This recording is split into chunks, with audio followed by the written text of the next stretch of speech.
Desejamos saber quem está pela primeira vez na casa. Muito bem.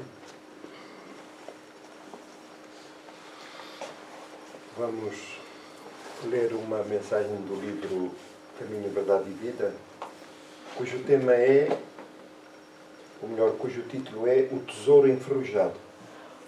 É um excerto da carta de Tiago.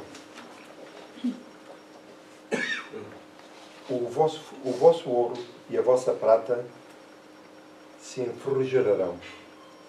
Faz favor, faz favor.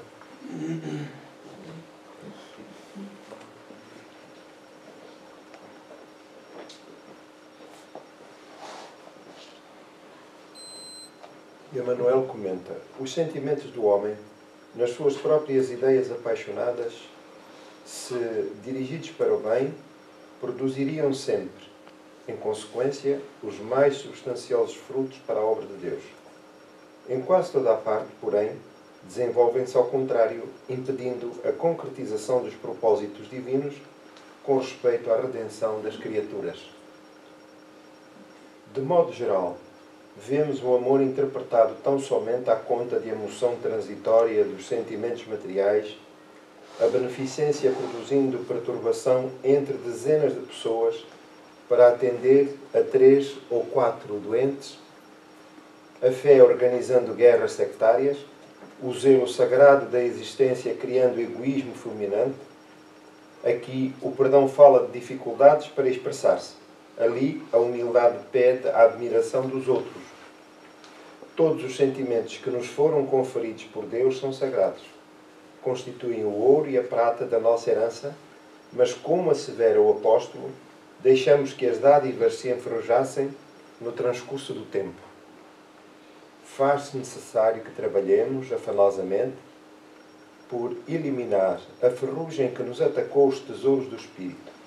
Para isso, é indispensável compreendamos no Evangelho a história da renúncia perfeita e do perdão sem obstáculos, a fim de que estejamos caminhando verdadeiramente ao encontro do Cristo.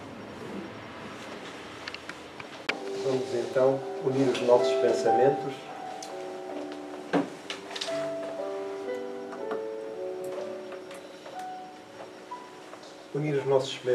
para a oração que agora nos dispomos a realizar, procurando ir ao encontro de Jesus, o amigo incomparável das nossas vidas, que preenche a nossa tela mental, espargindo luz, sorriso,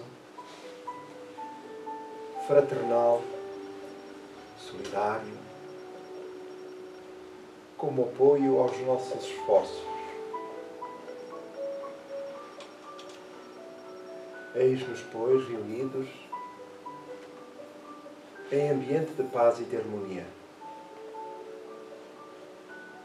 concorrendo cada um para o enriquecimento das condições energéticas e vibratórias essenciais para a tarefa que se inicia, mas também para o estado geral das condições de saúde espiritual e física de todos quantos adentram a instituição. Estes são momentos de paz, momentos de harmonia, momentos de alegria. De alegria pelo reencontro entre todos quantos se encontram nos dois planos da vida, mas também com Jesus e com Deus, a quem agradecemos a dádiva da vida. Apesar das circunstâncias, das vicissitudes a que nos encontramos submetidos, vislumbramos a cada momento a grandeza do seu amor e da sua misericórdia, da sua obra. E nós, espíritos, somos a expressão maior do seu amor.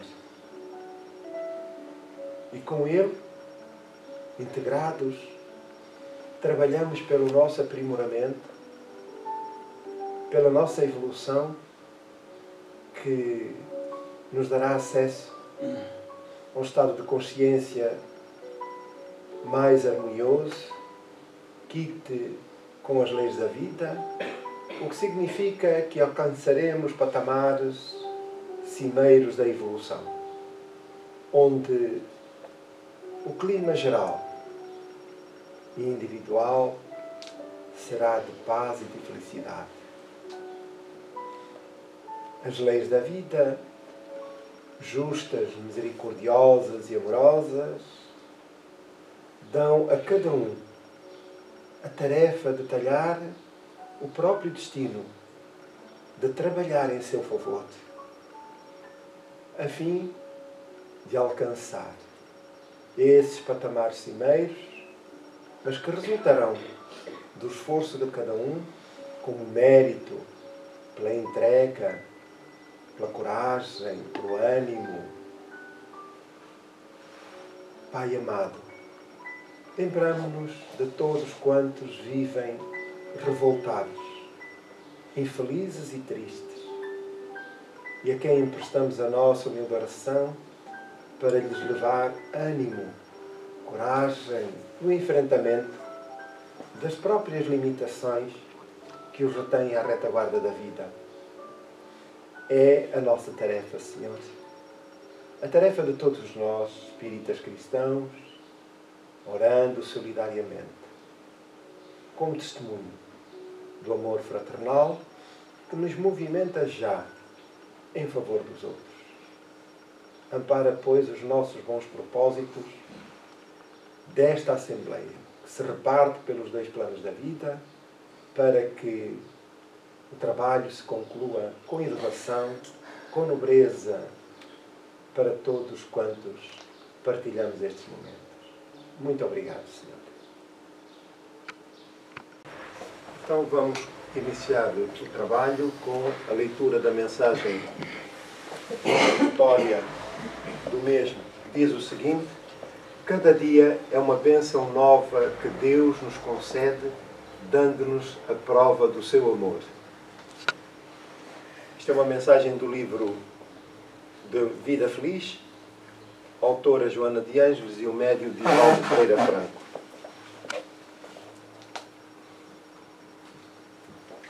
O livro que estudamos este mês, do mês de junho, é o Evangelho segundo o Espiritismo, e retomamos o capítulo 28º, que é dedicado à coletânea de preces espíritas. Já aqui trabalhamos vários itens. Desta feita, pelas almas sofredoras que pedem preces, portanto, é o subtema, e aqui em concreto pelos espíritos penitentes, espíritos arrependidos, por quem Kardec e nós também assim o endereçamos. E no item 73, o prefácio da mensagem, diz Kardec: fora injusto incluir na categoria dos espíritos maus os sofredores e penitentes que pedem preces. Podem eles ter sido maus, porém já não o são.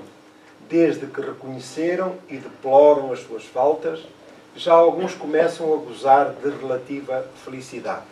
A relativa felicidade é já a recuperação da estabilidade emocional, da consciência, que advém dos esforços, porque é um mecanismo automático da grandeza da obra divina que nos empresta de imediato o melhor em função dos nossos interesses.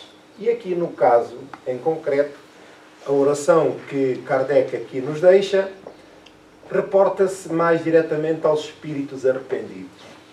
O arrependimento é um mecanismo de que o espírito se vale para o reencontro com o bom senso, com o equilíbrio interior e também já com um sentimento de justiça, uma visão de justiça sobre os factos, sobre os incidentes, sobre as ocorrências da sua vida.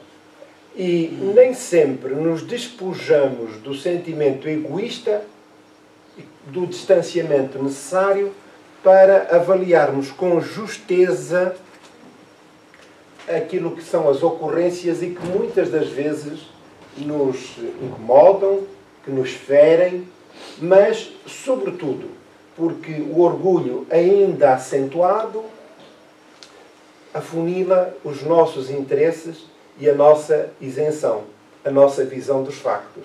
Ora, importa aqui perceber que o arrependimento é exatamente o ponto de partida para a recuperação, a retoma do seu reequilíbrio.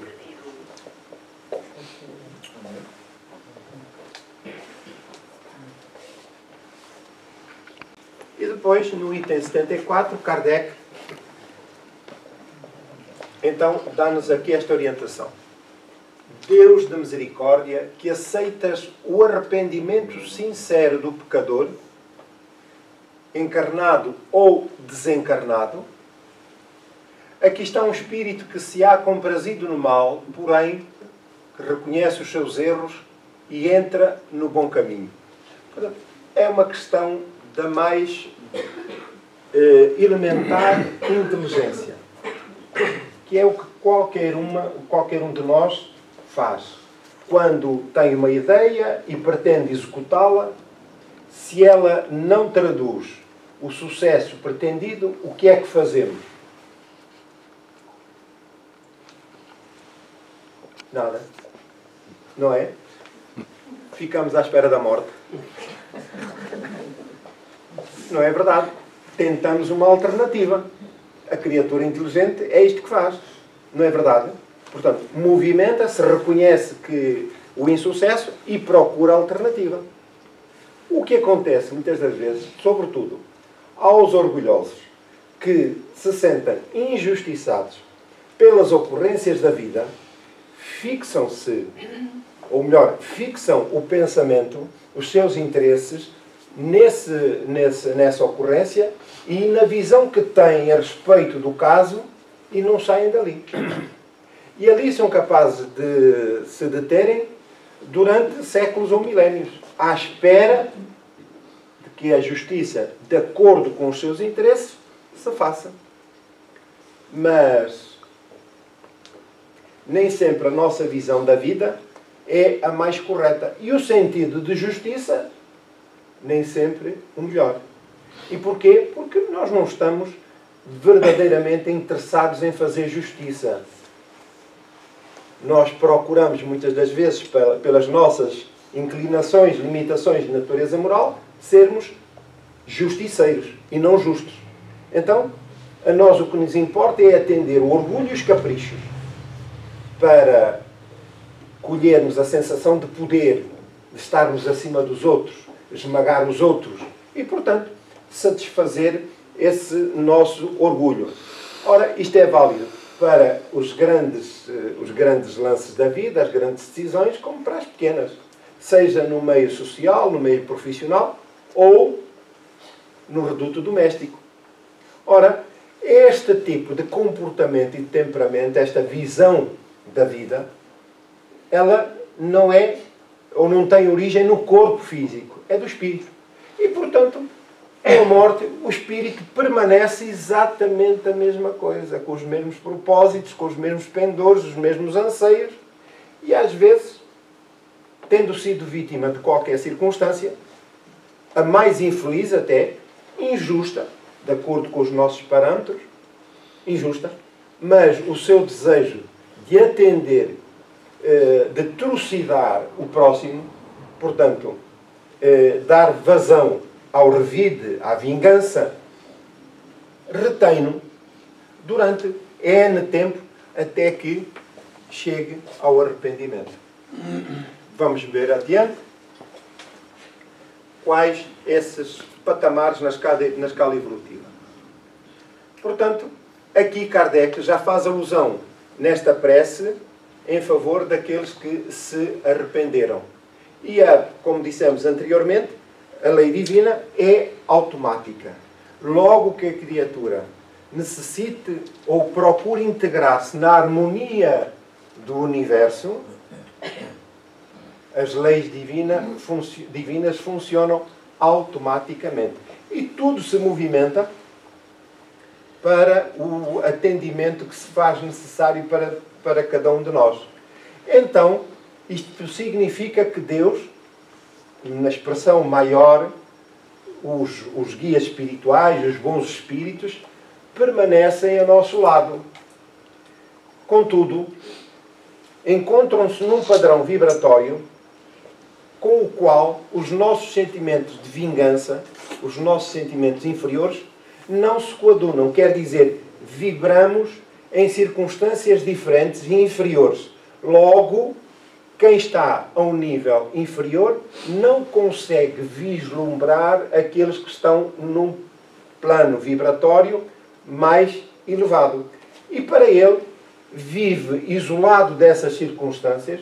Podem ser os nossos afetos, os nossos familiares mais queridos, estão ali, mas não há como interagir porque os planos são diferentes, os planos vibratórios. Então, eu só, nesse plano inferior, eu só dou conta, só me apercebo das criaturas que vivem no mesmo plano, no plano ainda inferior ao meu. Estamos a compreender? Então, isto significa que estamos isolados. Apesar de a ocorrência a que esteve sujeito possa ter sido, de facto, uma ocorrência injusta. E foi a ocorrência em si que o remeteu para aquelas circunstâncias? Pergunto. Não. Então, o que foi? A forma dele reagir, o seu interior é que optou ir por aquele caminho. Mas a classe está muito mal, isto está muito mal, vou-te já dizer. Ninguém responde com a certeza. É o nosso orgulho. É o nosso orgulho. Às vezes, até há umas vozes, uns conselhos das pessoas que nos são próximas. Não faças isso. Olha que não vais lucrar nada com isso, que é a linguagem comum. Não vais lucrar nada com isso, não quero saber disso para nada. É assim que tem que ser e é assim que vai ser. Ponto final. Estou a dar alguma novidade? Eu já sei que não somos assim, mas não estou a dar novidade nenhuma, não é? Quer dizer, sermos assintosos, reativos, inferiores na forma de olhar as circunstâncias. Portanto, aqui no caso em concreto, a criatura que se arrepende retoma o equilíbrio da vida. E diz mais: digna-te, ó meu Deus, em recebê-lo como filho pródigo, como filho pródigo, e de lhe perdoar.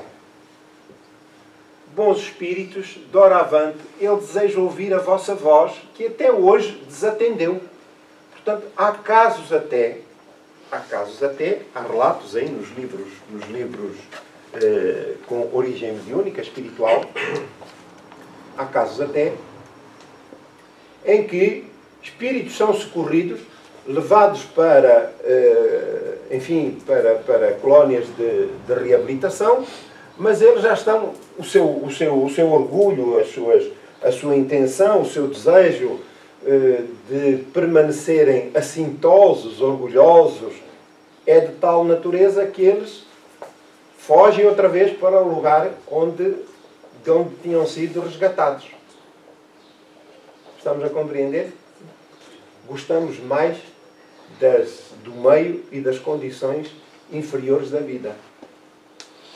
Da escuridão, é melhor entender. Do mal. Então, nem sempre é automático este resgate. Porquê? Porque a criatura ainda não está, em boa verdade, ciente do trabalho que tem que fazer e remete-se, está mais identificado com a retaguarda e é para ali que ele quer fugir, apesar dos esforços dos bons espíritos. Portanto, não está ainda suficientemente amadurecido. Tem que rolar mais uns tempos pelos caminhos, pelas veredas do sofrimento. Apesar das dores, mas é assim que tem que ser. Porquê?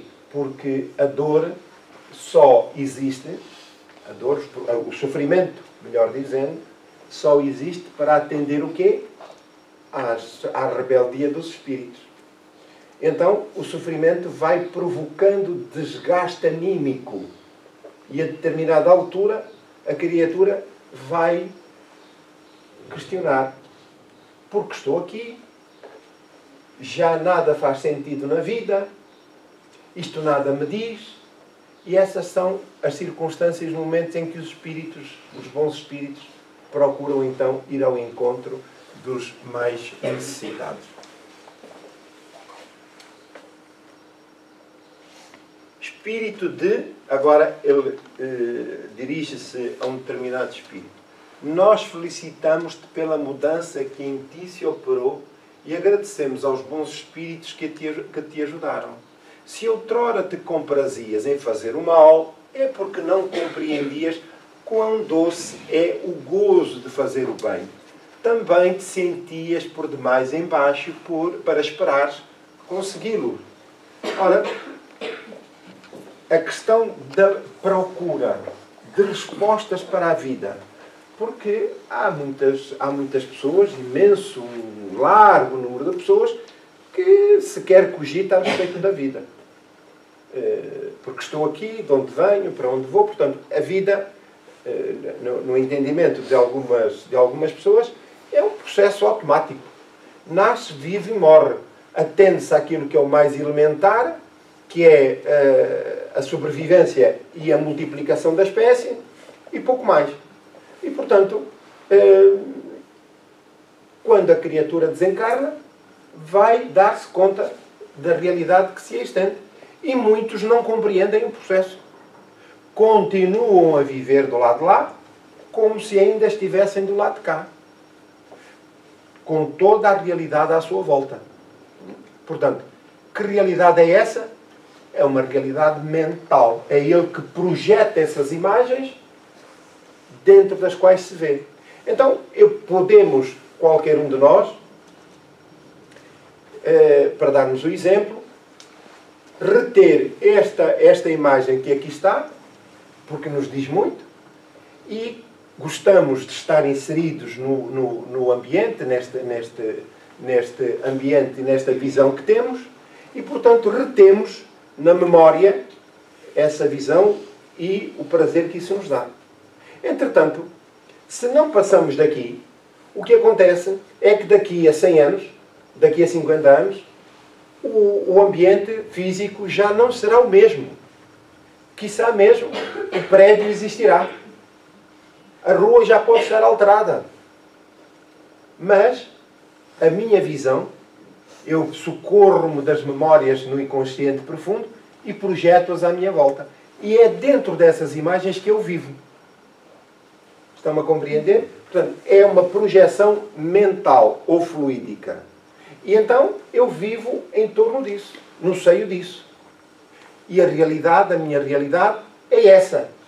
Até que circunstâncias mais particulares permitem retirar a criatura desse automatismo, dessa visão hipnótica que ele projeta e favorece o seu modus operandi, isto é, a vida que pretende levar.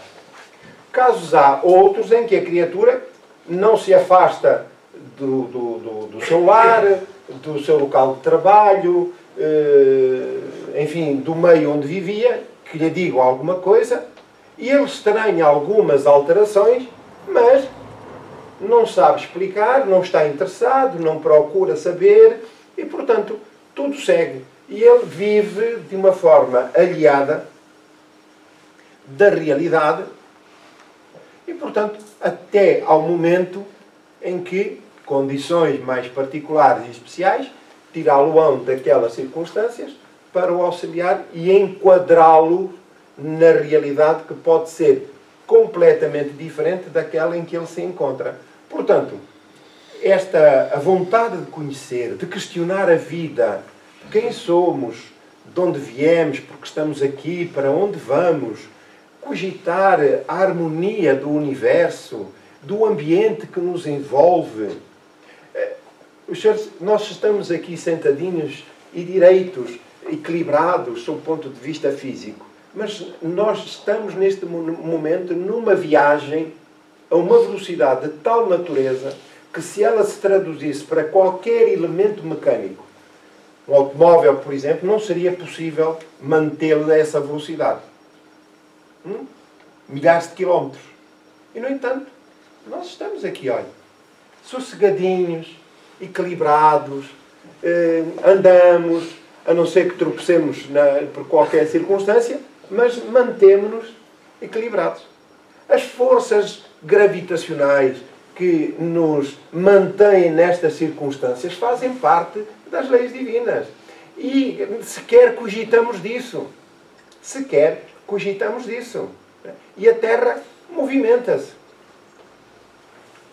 Um dia estamos com a cabeça para baixo e não parece. Outro dia estamos com a cabeça para cima. Não há norte, não há sul, digamos assim, sob o ponto de vista do universo, porque a Terra continua a girar. Eu quero lá saber disso. Não quero saber disso para nada. Eu quero comer e dormir e pouco mais. Então, estas circunstâncias em que o espírito, a inteligência de que somos dotados, não procura conhecer minimamente a nossa realidade, acaba por ter repercussões lá mais adiante, após a morte. Porque, não questionando, o que é que acontece quem não for para a escola? Sequer aprende a escrever, a ler e a escrever. Não é verdade? Que são coisas básicas e que muito contribuem para o desenvolvimento intelectual e da inteligência pelo esforço que o próprio espírito coloca e empreende nessas tarefas. Aparentemente simples, enriquecem o próprio espírito. Então, o desejo de saber, de questionar, é fundamental. É fundamental. Porquê? Porque do lado de lá, todos gostaríamos de saber, quando partíssemos, quando deixássemos o corpo pela morte, sol, já morri. Já vou ter que alterar os meus hábitos. Agora é vida nova. A pessoa está consciente do que aconteceu. Não vai ser bom saber isso? Vai ser bom. Porquê? Porque a pessoa está consciente da realidade em que se encontra. Ora, e porquê? Porque a pessoa... E isto não tem a ver com o caráter das pessoas. Tem a ver com o conhecimento. Com as questões que se colocam, as respostas que se procuram. Porque maus e bons, todos desencarnaremos. E todos podemos estar cientes dessas circunstâncias. Mas a esmagadora maioria não está. Porquê? Porque é uma questão de fixação mental, de conhecimento intelectual. Para nós, a vida começa no ventre materno e acaba no túmulo. Acabou-se. Isto não tem nada a ver com caráter. Naturalmente que o caráter depois definirá o estatuto do próprio espírito e o lugar em que ele terá, para onde será enviado ou atraído em circunstâncias que são normais. É a lei do mérito, de causa e efeito, a funcionar aqui no caso para o bem. E, portanto, até tomar conhecimento da realidade em que se encontra, é o que nós aqui estamos a fazer. Vai ter alguém que o orientar e explicar. Estamos a compreender? O inverso também é verdade. Isto é, o espírito inferior desencarna e pode ter e não ter conhecimento do que ocorreu. Não é? Às vezes, nos trabalhos de assistência espiritual, estamos a falar com os espíritos e a explicar, não a dizer ao espírito, olha, você já morreu, mas a procurar transmitir informação para que, através da razão, possa concluir o estado em que se encontra, para não provocar um choque emocional, porque seria uma falta de caridade. Chegar ao pé do espírito, nós não chegamos ao pé de ninguém e dizer assim, olha, você está a morrer. Pois não? Falta de respeito, falta de caridade. Com os espíritos exatamente a mesma coisa. Não temos que ter, antes pelo contrário, o respeito que é devido à criatura. E se ela não está em condições de perceber a realidade, em muitos casos nem sequer nos aproximamos da verdade. Porquê? Não está em condições de perceber o espírito, mas aqueles que têm condições, nós começamos a falar sobre determinado tipo de questões e de factos que ocorrem, E o espírito acaba por concluir. Então o senhor está-me a dizer que estou morto. Então que conclusão é que tira? Reparem que a conversa, o esclarecimento vai de ponto em ponto, de degrau em degrau, até chegar àquela conclusão. E agora, quando ele aceita o facto com tranquilidade, há condições para abrir o leque das revelações relativamente às novas condições em que se encontra.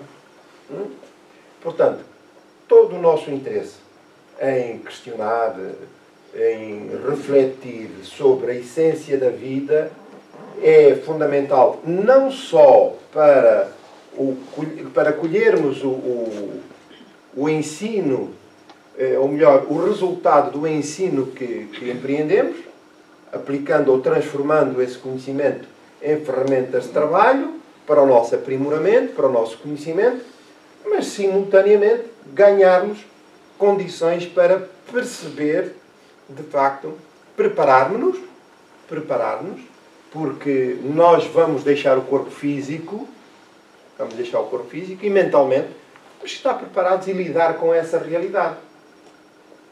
E saber que logo mais, daqui a 100 anos, nós vamos deixar o corpo.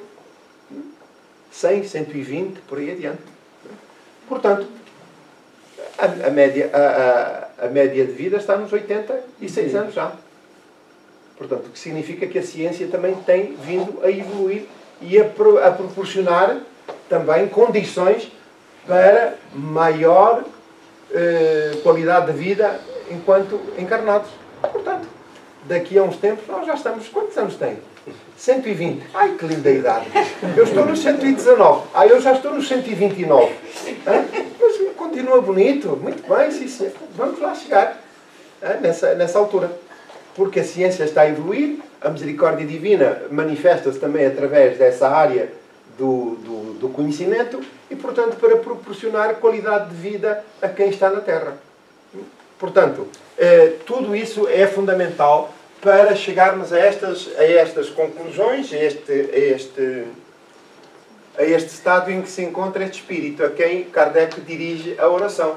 Mas de momento em que te puseste no bom caminho, reparem bem, mas de momento em que te puseste no bom caminho, uma luz nova brilhou aos teus olhos. Quer dizer, aquele ambiente em que se encontrava, que o rodeava, em que se encontrava mergulhado, dissipou-se. E a tal luz de que fala aqui Kardec é a realidade nova para melhor, tão logo pelo estado ou pelo estatuto dos espíritos socorristas, que lhe trazem a boa nova. Mas aquilo que é fundamental é o estado íntimo da criatura. E na maioria das circunstâncias, dos incidentes e dos problemas daquilo que nos atormenta, não são fenómenos exteriores. Não. São internos. Nós fugimos de nós mesmos. Escondemos-nos dos impactos que a consciência e as ocorrências têm na nossa vida. Os factos externos, eles existem, mas a forma como eu os interpreto, como eu os acolho, como eu lido com eles, isso é tudo uma luta interna, interior. E essa luta, muitas das vezes, com uma criatura que é orgulhosa e que pretende, à viva força, impor a sua vontade, naturalmente que isso tem repercussões desequilibrantes. E porquê? Porque o espírito foi criado para ser feliz. E tudo quanto contraria esse desígnio está em desacordo com as leis divinas. Logo, sofremos as consequências. Reparem, a lei divina, tudo, a obra divina, toda ela está submetida a esse princípio do amor. Então, o mal não existe? Existe. E não faz parte das leis divinas? Não faz. O mal existe porque eu furto-me às circunstâncias do bem. Não quero. Não estou, digamos assim, interessado em praticar o bem. Eu ainda me comprazo no mal.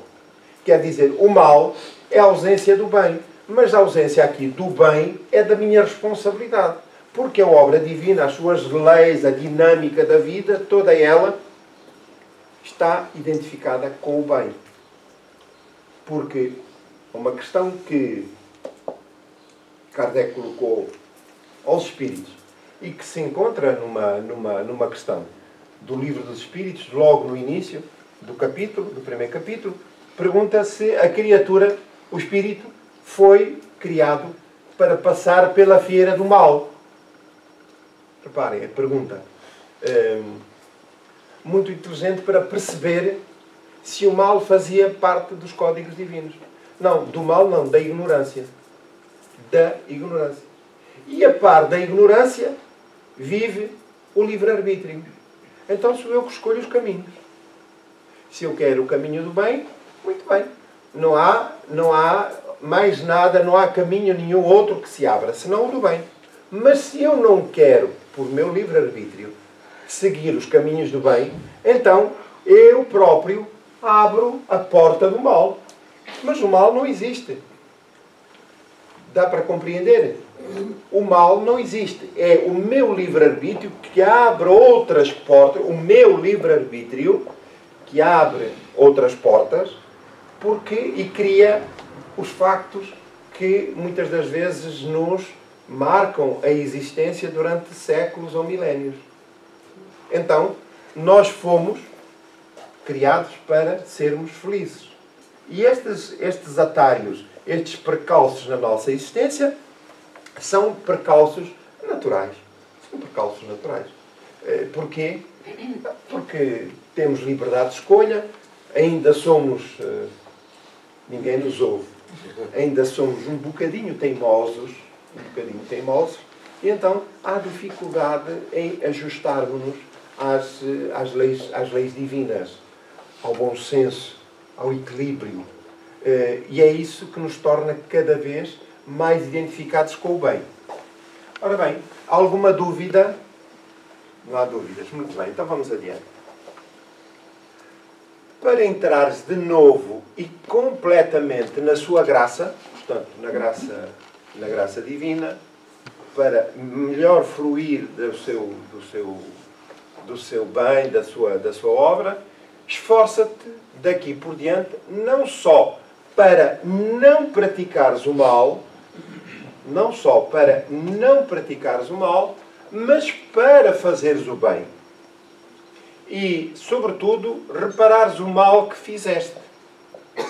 Portanto, como é que se repara o mal que se fez? É com o bem que se deve fazer. É tão simples quanto isso. Não é verdade? É tão simples quanto isso. E começa todo esse mecanismo através da autoavaliação dos nossos comportamentos.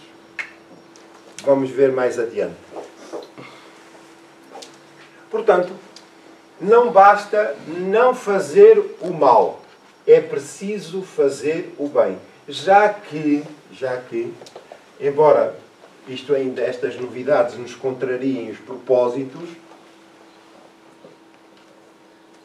o espírito foi criado para trabalhar. Uma má notícia. Devo dizer que é uma muito má notícia.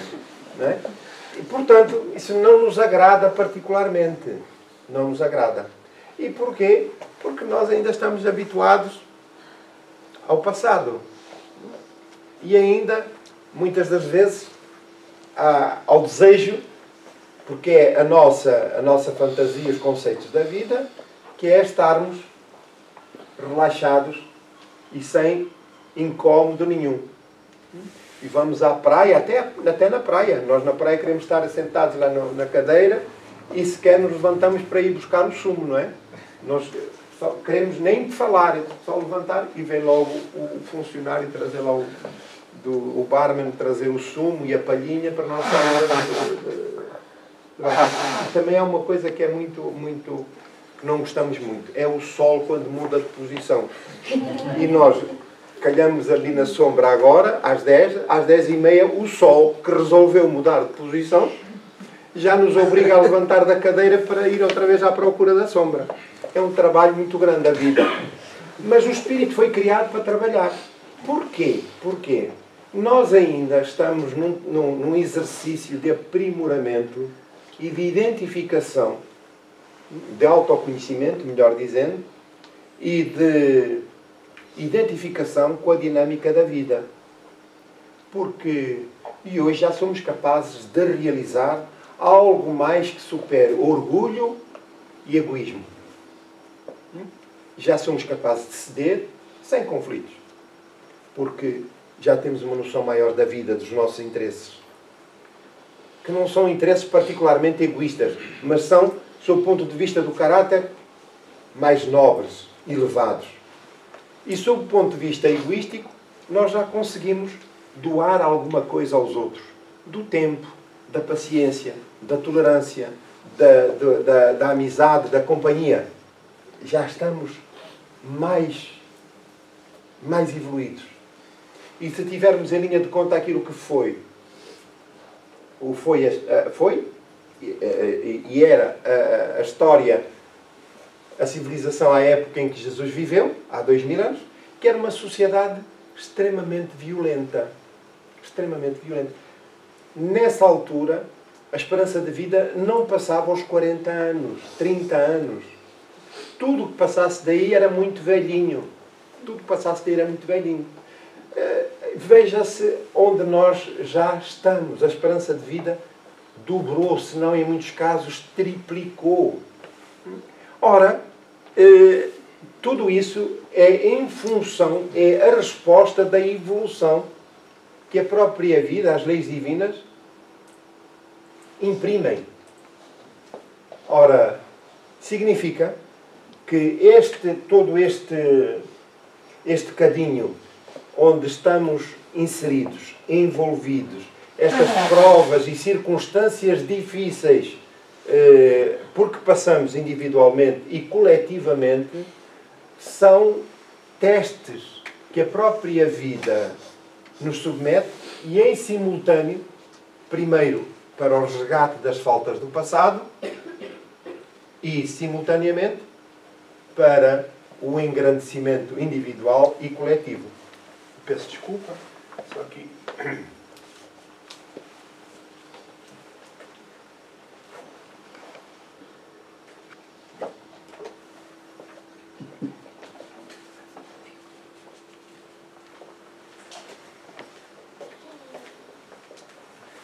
E porquê? Porque essas expressões mínimas diante da magnitude da vida, as expressões mínimas da vida, ou melhor, as expressões mínimas dos nossos gestos, do nosso empenho em atender às necessidades do próximo, em sermos bons, no sentido literal do termo, bons por amor ao bem, já são pequenas expressões de responsabilidade e compromissos com a própria vida. São pequenas obras divinas que estamos a operar. Já estamos a aprender.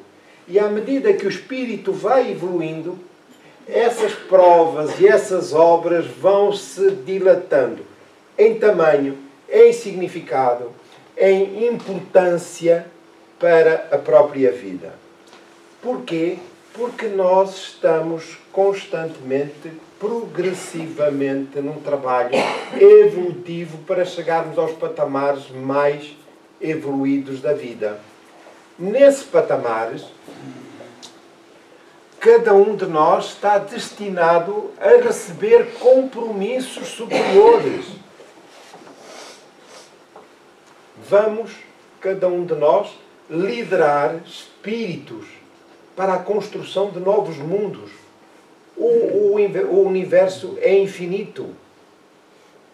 E, portanto, os trabalhadores estão a ser preparados desde há longo tempo e continuamente até chegar a esse patamar em que ser-nos-ão confiados ou confiadas responsabilidades diante da vida, diante de Deus.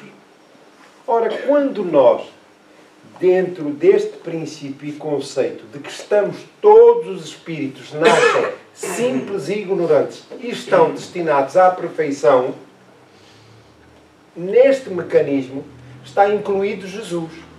Ora, se esta é uma verdade inerente a todos os espíritos, significa que cada um de nós também vai lá chegar. Não é verdade? Porque Deus é justo. E as suas leis são imutáveis e perfeitas.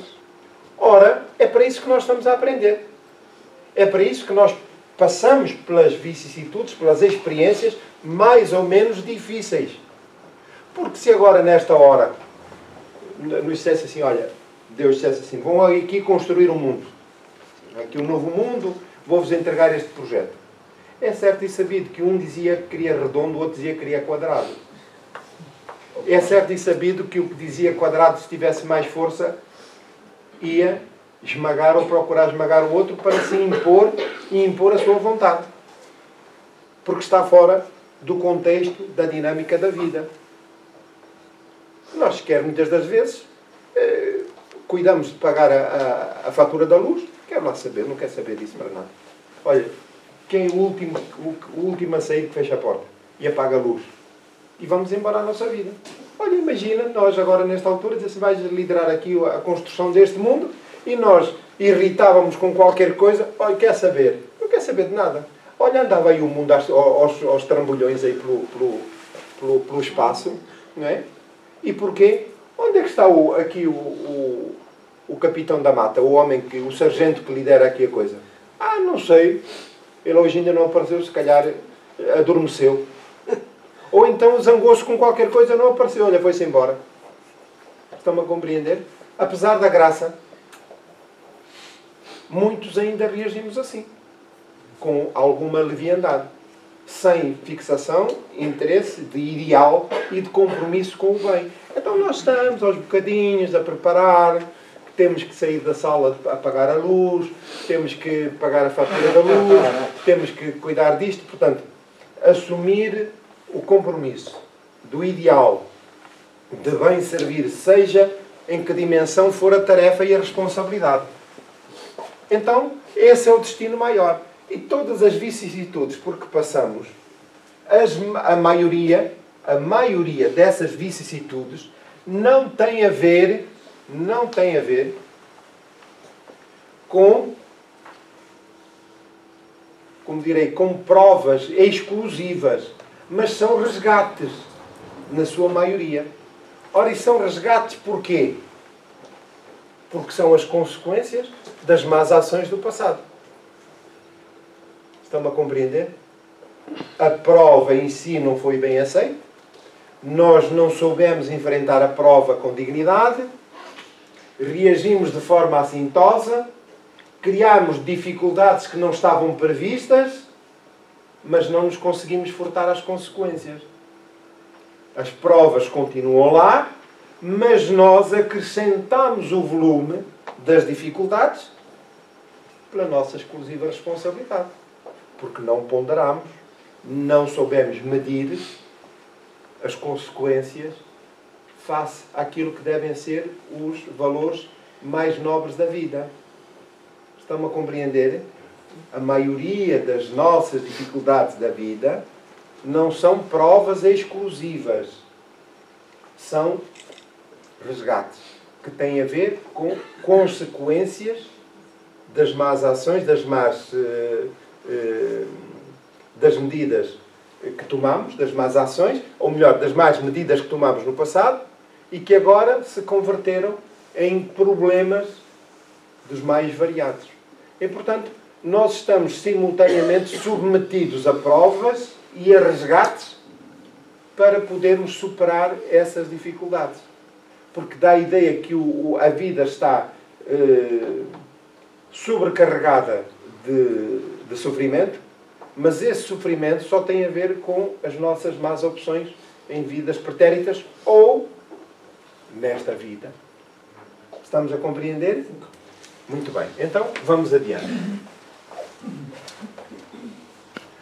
Já deste o primeiro passo. Agora, quanto mais avançares no caminho do bem, tanto mais fácil e agradável ele parecer-te-á.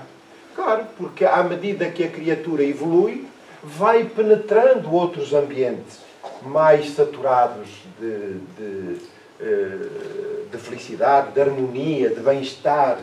E os espíritos que habitam esses locais já são espíritos de alguma grandeza, contrariamente àqueles que se situam nas zonas inferiores. Persevera, pois, e um dia terás a glória de te encontrares entre os espíritos bons e bem-aventurados. Nesta altura já conquistou o direito de fazer parte deste grupo. E esse mérito advém do quê? Advém do trabalho que nós realizamos. Porque não há milagres na vida. Ou trabalhamos, ou então o sofrimento dá-nos assim um empurrãozinho. Né? E esse empurrãozinho pode durar N tempo. Pode ser mais curto ou mais longo, de acordo com o aproveitamento que fizermos. Portanto, como nós não estamos interessados em sofrer, e Deus nos livre, então estejamos atentos àquilo que a vida reclama de nós para podermos avançar de forma segura e harmoniosa. Para enquadrar, não faz parte do tema, mas para enquadrar esta abordagem de Kardec, da oração para os espíritos arrependidos, nós vamos perceber que está entroncada, portanto, na parábola do filho pródigo, do Evangelho de Lucas, no capítulo 15, item, versículos 1 a 7. E vemos como a mensagem de Jesus, 2000 anos depois, traduz a realidade da vida. Naquela altura, era, enfim, uma mensagem mais ou menos filosófica, digamos assim. Mas depois, e ao longo dos anos que se foram sucedendo, e sobretudo a partir de Kardec, em que a relação com os espíritos se foi tornando mais regular e, digamos aqui, de uma forma mais evidente, no diálogo concreto com os espíritos foi se tornando mais evidente, então os espíritos agora vêm dar o seu testemunho das condições em que se encontram. Ora, e é bom perceber agora, à luz da razão, de como Jesus dizia a verdade, falava da verdade. Porque Kardec faz aqui esta oração, que faz parte da coletânea das preces espíritas que se encontram no final do Evangelho segundo o Espiritismo.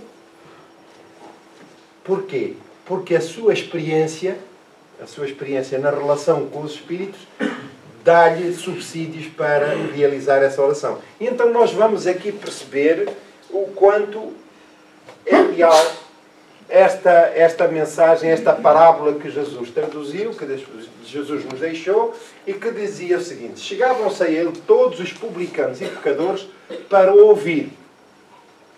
Todos os publicanos e pecadores. Reparem bem. Porquê? Porque eram aqueles que eram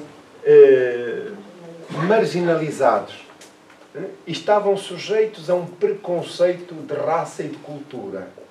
E como tal, eram estes que aqui procuravam sobretudo Jesus, já que estavam sujeitos à tirania do povo, das criaturas dominantes, da cultura dominante. E os fariseus e os escribas eram estes que estavam no poder religioso e político e económico da sociedade de então, murmuravam dizendo: este recebe pecadores e come com eles. Era um conceito religioso da Torá. Ora, acontece que Jesus teve sempre, quando se deu a conhecer as suas intervenções públicas, esteve desde sempre a persegui-lo, de uma forma mais evidente ou não, criaturas ligadas ao templo que eram informadores. Muitos vinham disfarçados, outros apresentavam-se sem qualquer restrição. mas eram informantes do poder dominante. E eles vinham reunir provas para que vieram a utilizar depois, junto de Pilatos, para o levarem à crucificação. Ora, aqui estavam eles, os fariseus e os escribas, que murmuravam, dizendo: este recebe pecadores e come com eles.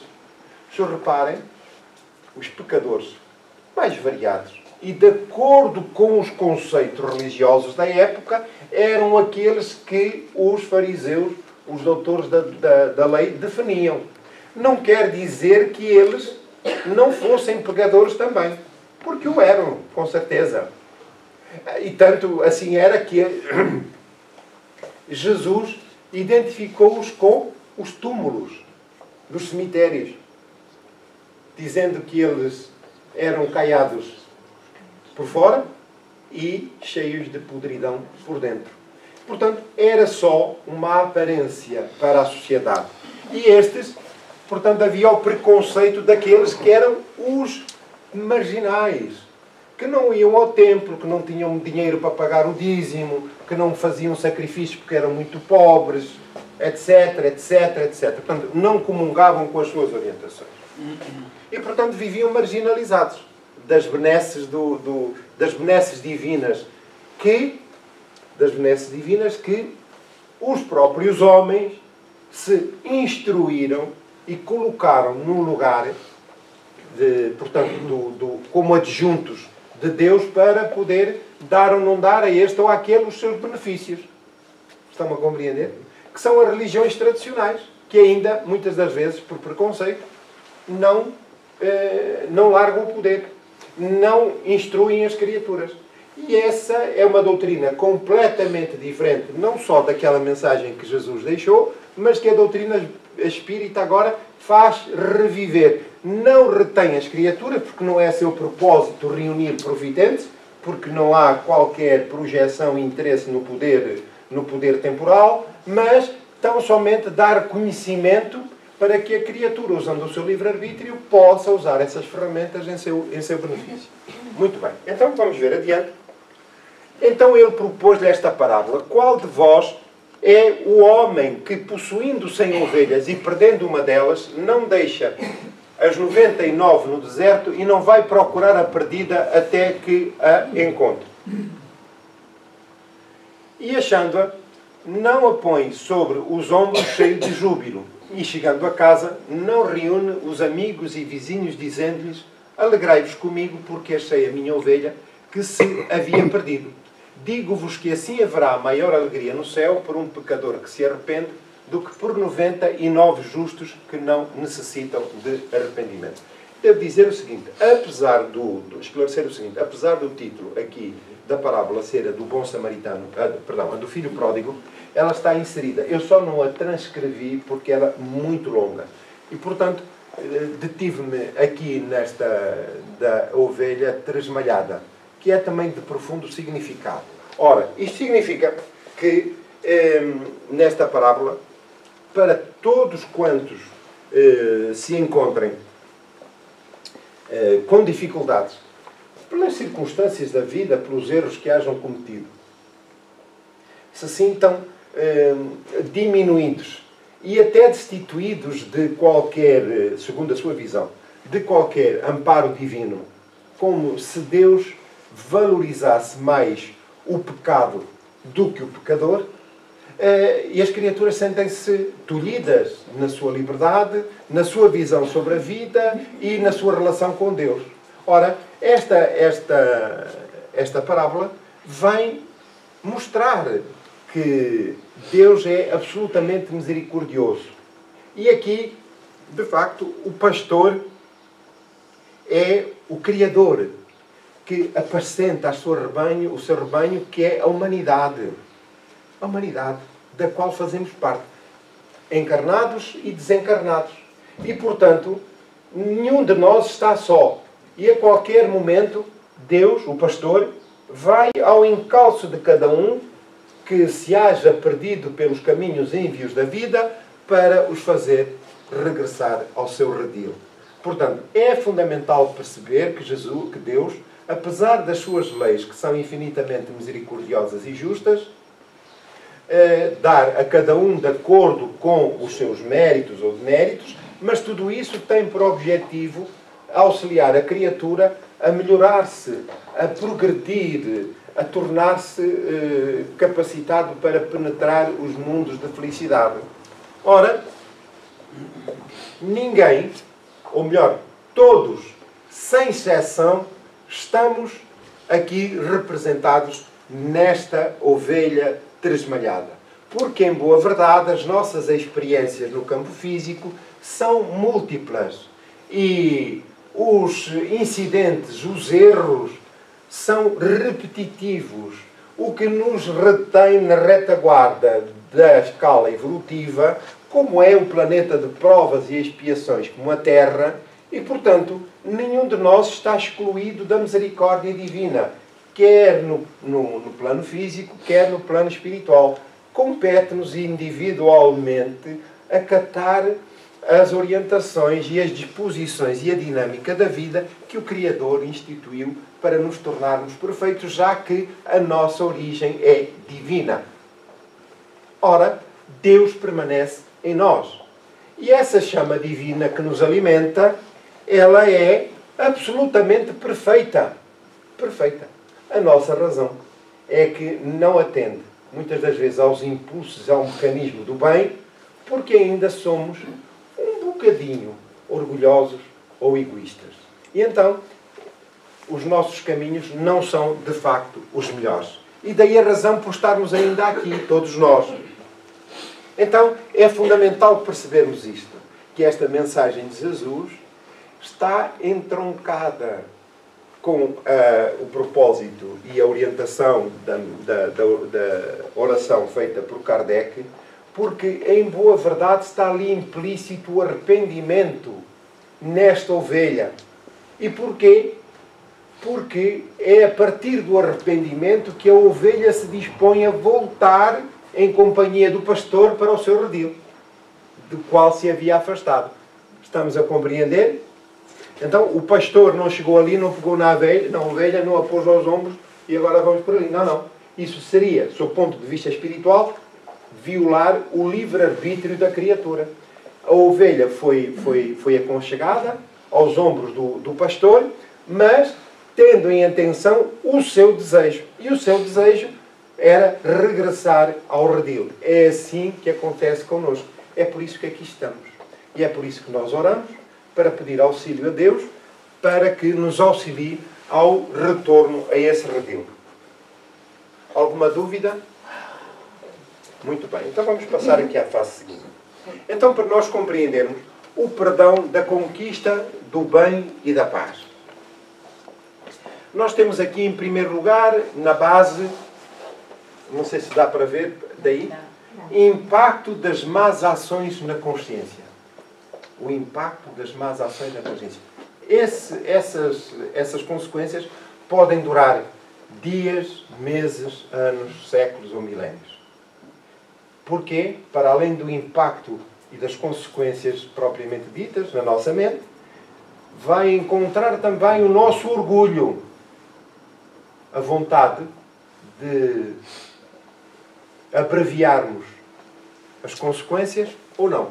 Portanto, mas, de forma geral, elas têm um impacto, digamos que, nefasto na nossa consciência, que é o que nos perturba depois.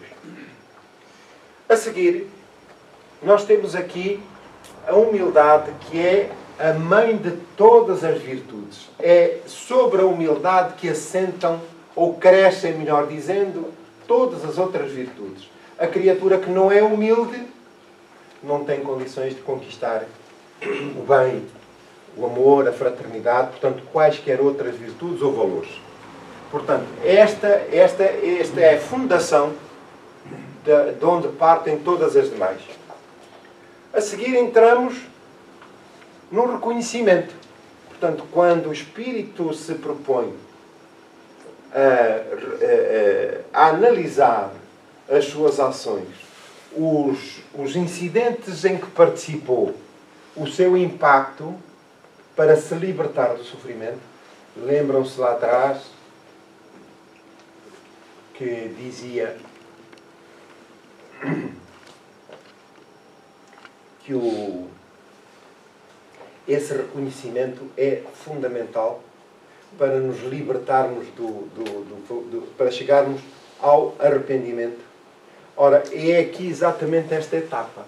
É quando a criatura está em condições, chega a determinado ponto, assim, eu reconheço a falta, compreendo-a, e aqui começam, onde é que está a humildade?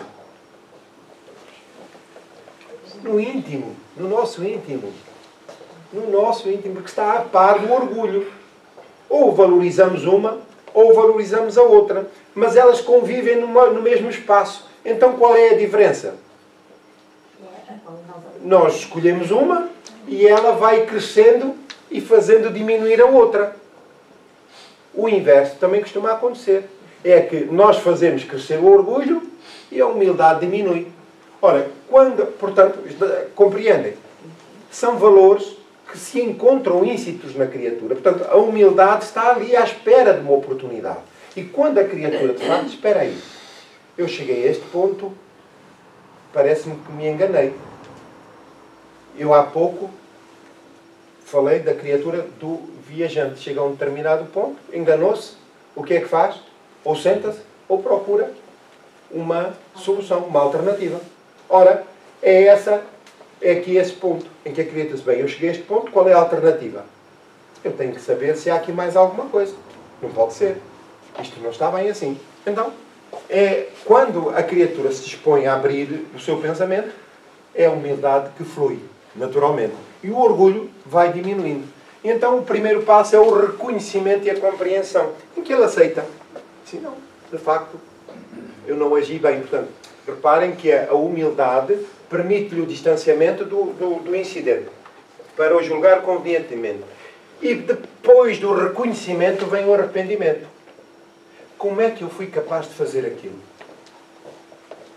Como é que eu fui capaz de fazer aquilo? Quando ele já compreendeu o incidente. A humildade está a fazer o seu papel. Está ali a medrar, a crescer. E, portanto, ele passa ao arrependimento. E agora, aí está o problema de consciência. Aí está o problema de consciência. Então, quando ele chega aqui, o que é que eu vou fazer para superar o problema? Vamos ver a fase seguinte. É o perdão e o auto-perdão. Normalmente nós falamos muito do perdão, sim, é importante, para os outros. Mas também é fundamental que, mediante os erros cometidos, compreendamos que é ainda normal, no patamar em que nos encontramos, que esses erros se cometam. Não significa que estamos a valorizar o erro. O que estamos a dizer, pronto, cometeste o erro, muito bem, não devias ter feito, mas agora vamos passar à etapa seguinte. Porquê? Porque a autopunição, o alinhamento desta condição do perdão, a vergonha do erro e a autopunição estão fora do contexto do perdão que a criatura se deve a si mesma. E o que acontece? Instala-se uma crise depressiva. E a crise depressiva pode levar a consequências terríveis, inclusive ao suicídio. E o problema pode ir de uma encarnação para outra. E muitos de nós já trazemos na gênese mental o quadro depressivo que se manteve em vidas pretéritas e até na espiritualidade. E, portanto, não é possível chegar lá com aquele esfregão da Scotch Brite e limpar. Nada, não é possível. Ela está ali bem colocada. Ora, como é que essa questão se resolve? É o espírito voltar ao corpo físico, enfrentando vicissitudes e motivando-se para o bem. À medida que a criatura... Porquê? Porque, para melhor percebermos, aqui de uma forma figurada, a crise depressiva fecha a mente e o espírito para dentro. Para dentro. E vai-se aprofundando. que pode levar a circunstâncias muito difíceis. Enquanto que o arrependimento, o reconhecimento e o arrependimento abrem a alma para o futuro. Quer dizer, ele não se alija de responsabilidades, compreende que é ainda na fase em que se encontra o erro, cometer o erro, mas agora o que ele está interessado é prosseguir adiante. Muito bem. Então, o auto-perdão é fundamental. Não é isentar a criatura de responsabilidades, mas é para compreender-se a si própria. A si própria. Porque ninguém gosta de falhar. Nós não fomos criados, sob o ponto de vista espiritual, nós fomos criados para termos sucesso, para o bem. Os insucessos, o mal, são as nossas más opções. Sob o ponto de vista cultural, desde tenra idade, nós somos formatados pela educação, transversalmente, a termos sucesso. Não é? No serviço militar havia lá uma frase que era o sistema D, para não terem sucesso, desenrasca-te. De qualquer maneira, mas não me apareças cá a dizer que não consegues. Desenrasca-te. É a formatação. Em casa, os nossos pais, o pai, o que é que nós queríamos fazer? O desejo que nós fôssemos na vida.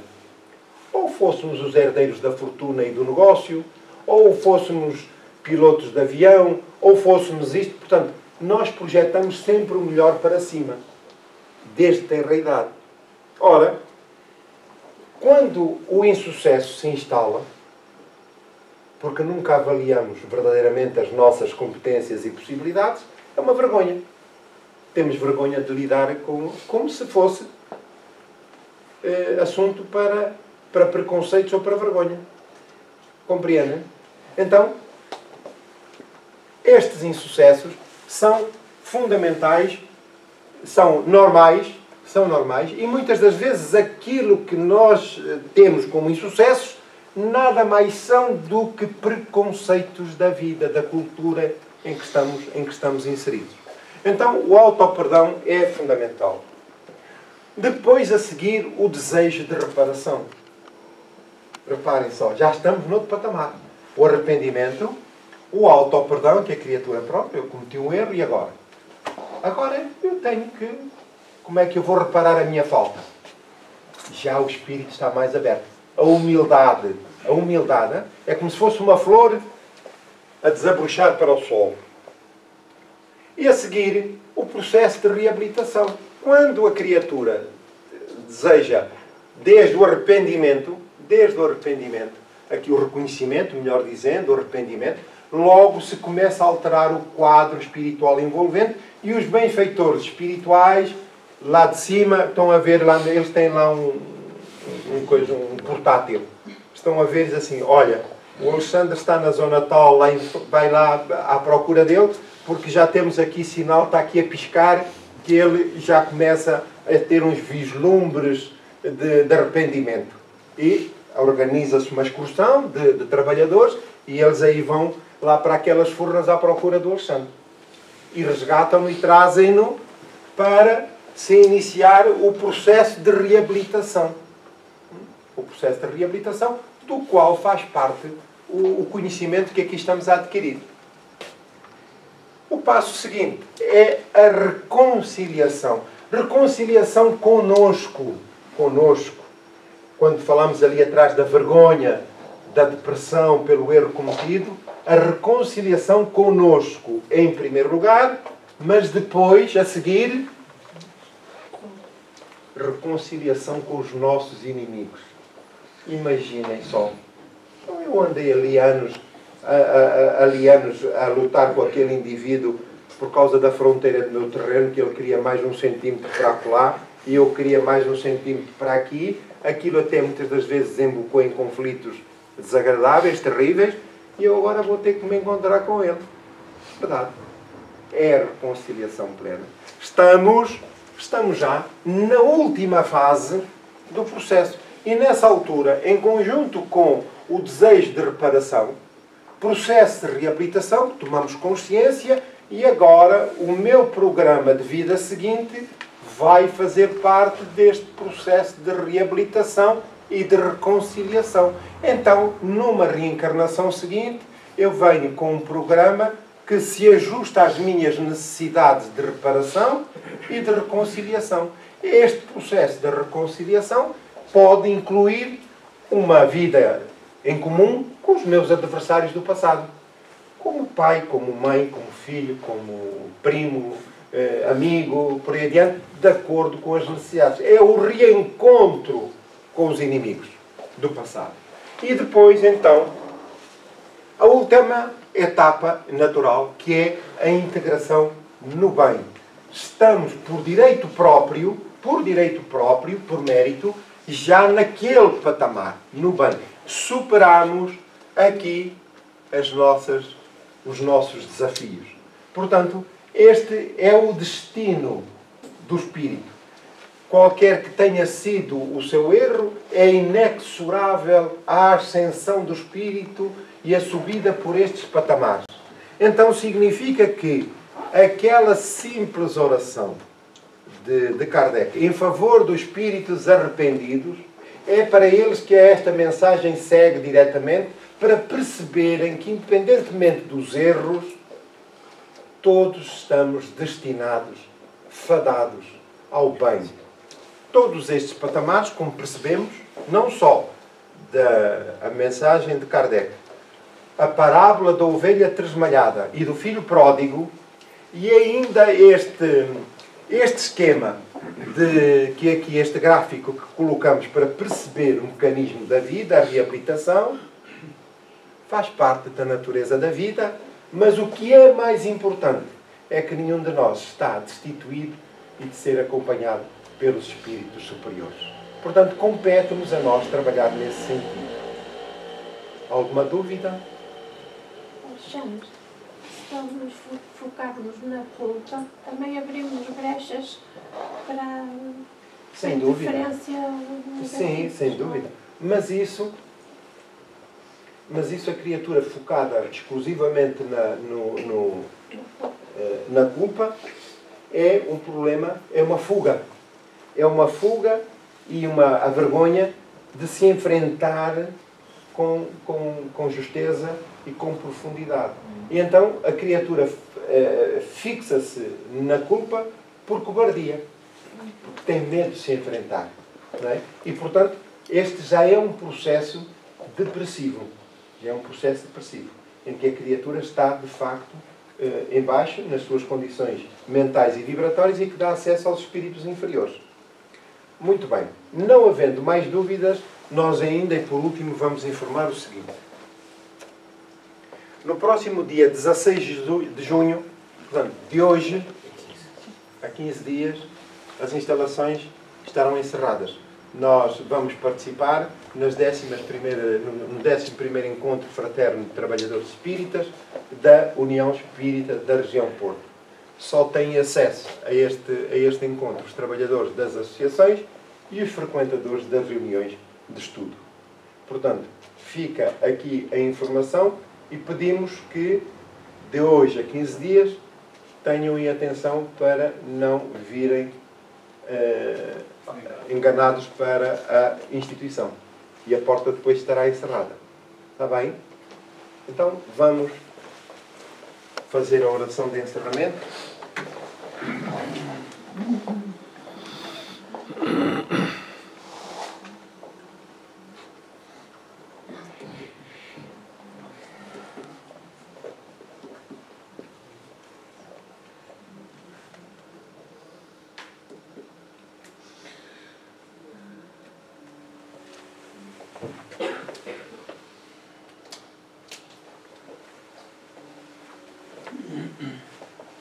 Sintamos-nos felizes pela oportunidade e, sobretudo, pela mensagem espiritual que a oração de Kardec aqui nos trouxe, deixando-nos uma visão absolutamente memorável, libertadora, e do quanto Deus nos ama, pois que as leis da vida estão instituídas e expressam o amor divino. O convite é para que façamos o trabalho que nos compete no aprimoramento moral. Pai de infinita bondade, agora que nos propomos ao encerramento da tarefa da manhã, pedindo licença para o efeito, agradecemos a presença dos bons espíritos, rogando-vos, Senhor, que a cada um dos presentes, encarnados e desencarnados, possam beneficiar-se diretamente das bênçãos de saúde e paz do vosso amor. Para todos quantos se encontram debilitados no campo da saúde,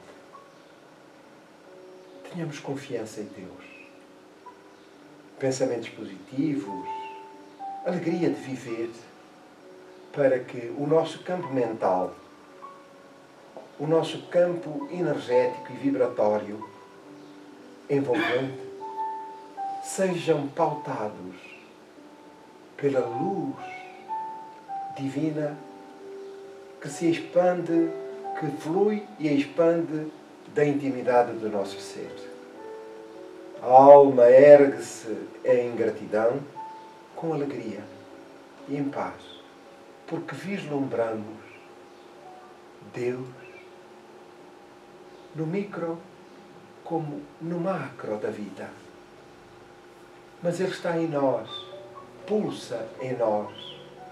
Em cada momento, quando procuramos, ou sempre que procuramos, a sintonia, eis que se faz presente através dos nossos benfeitores espirituais, comprometidos com o bem, para nos dispensarem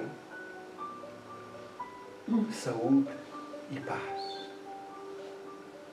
Mestre querido, pedimos-te pela humanidade em geral, pelos que mais sofrem, mas sobretudo pelos mais frágeis, as crianças, os jovens, os idosos, os toxicodependentes, os suicídios. Cantamos, Senhor, glórias a Deus e rogamos paz aos homens, à humanidade em geral. Muito obrigado, Senhor.